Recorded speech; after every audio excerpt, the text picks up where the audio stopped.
go up the steps, you'll notice the slant to them to shed rainwater, because the rainwater came down, went into that culvert, into a cistern, was collected for laundry and so forth. But that arch is situated as such to capture today's southwest breeze or northeast breeze, which is the prevailing winds here in Newport, to dry out the steps even more quickly as a safety feature. During when this was actually a defensive position, had the glass been here with one firing of this cannon, it would have just simply shattered. There would have been no windows in the embrasures as well. So this is a 24-pound cannon. It is original to the fort. The Carriage is a replica that a very generous person had built to demonstrate and show how this thing works. You'll notice on the ground in front of you these arcs. These are traverse circles. They may have been covered with iron at one point, which made it easier to pivot the gun. In front of the gun carriage is a steel shaft that is attached to a pintle. Here's the slot for it. So this thing pivots on a pin back and forth.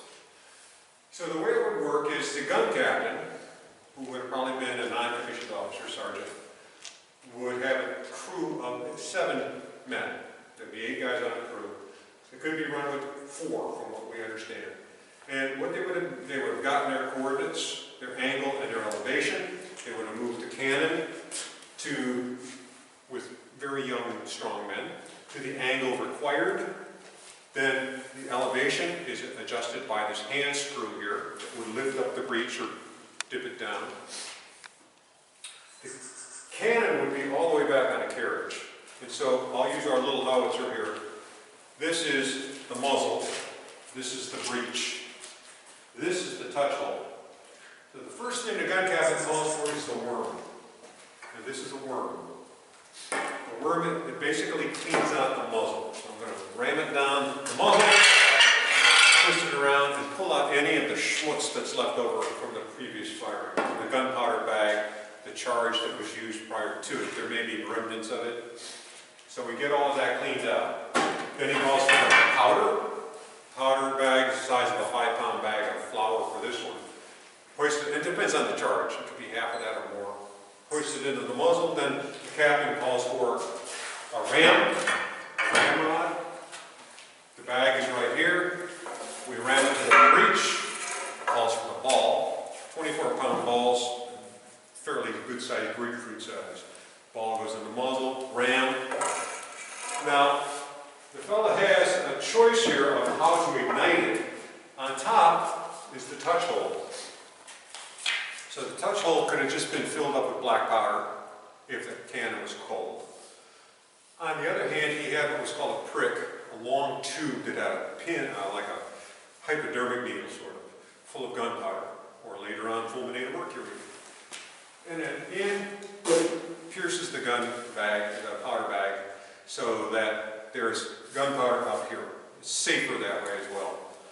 Then he would have said run her out. The guys would have run it up. You can see it's on the slant. Would have gone out the embrasure. Now we're waiting for the order. Everybody is plugging their ears because, according to the story, if you did not, you would be deaf very quickly. The gun captain is going to use a stick with a slow match on the end of it. That slow match is a smoldering piece of material, and they get the order to fire. He touches the prick up here, and kaboom-a-roomba. This thing goes off with incredible force. The gun comes rolling back on a carriage, I mean, with enormous amount of power and recoil. And so what would happen is, this room would have been filled with smoke for about 8 minutes. But Colonel Totten came up with invention, another one. Above every embrasure there is a vent, or a chimney. And as this thing came roaring back, it created such convection in here that all of the smoke went straight up and out the chimney. And the room would clear in about 30 seconds. By then the gun captain is called for the wet swab. It's like a big Q-tip. Dumps it into the barrel, cools off the barrel, up and down, calls for the dry swab, and then we start over with the worm. Take a good gun through about 30 seconds between firings. There is no evidence that all 12 guns were fired at the same time. They probably used what was called a dumb shell, and they would run through the entire process and not fire the weapon, just to keep it practice. And as we were talking about just recently, these cannon, being muzzle loaded, could fire about a mile. And when we get on top, I'll point out where that is, give you an idea. Accuracy, because when we ended up with the rifled barrel, the bore of a breech-loaded cannon, so we're gonna load the shell from behind, not from the muzzle. These shells, and over here I can show you a picture of one, fired 2.5 miles. This is a picture of a Rodman shell. This is a 15-inch diameter shell. It weighed 50,000 pounds.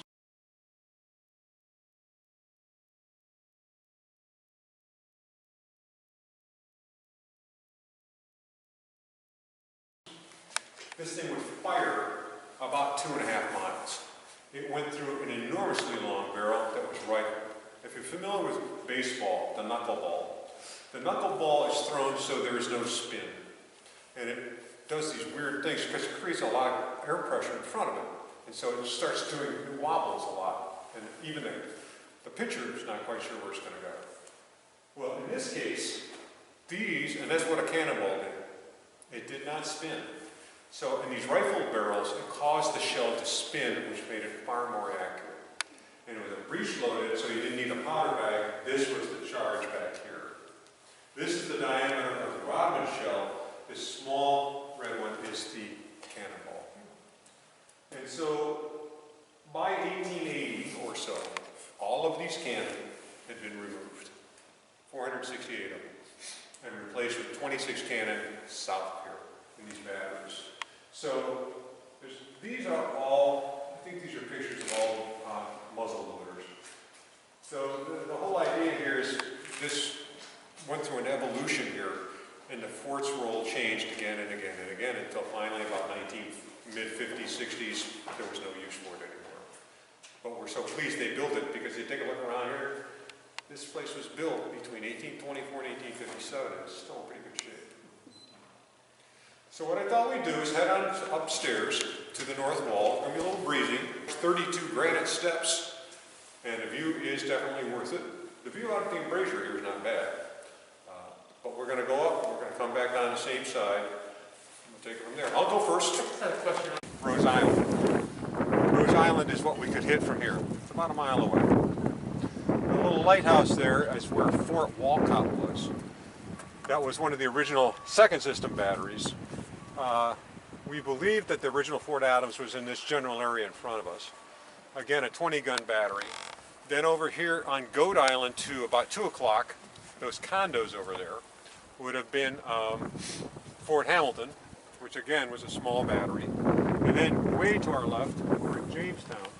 You can see that house that's on a rock. It's called Clingstone. It's on a rock outcropping called a dumpling.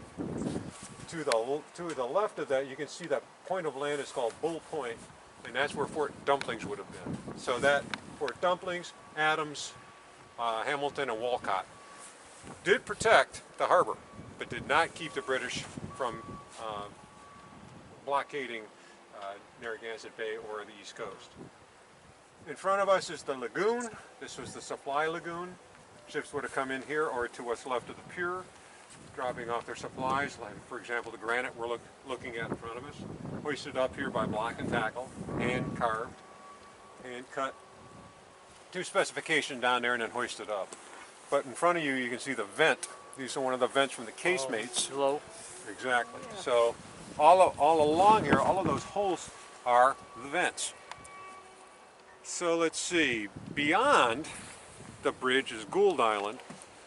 That was an active torpedo station back in World War II, and the Rodman gun I was telling you about could fire that far. They most likely hit it. To our right-ish around, I don't know, maybe 1 o'clock, you can see that stone building on the other side of the causeway of the bridge. That's the Naval War College. The Naval Academy was actually here for a short time during the Civil War in Newport. It got out of Annapolis because it was just too close to the fighting in the Civil War.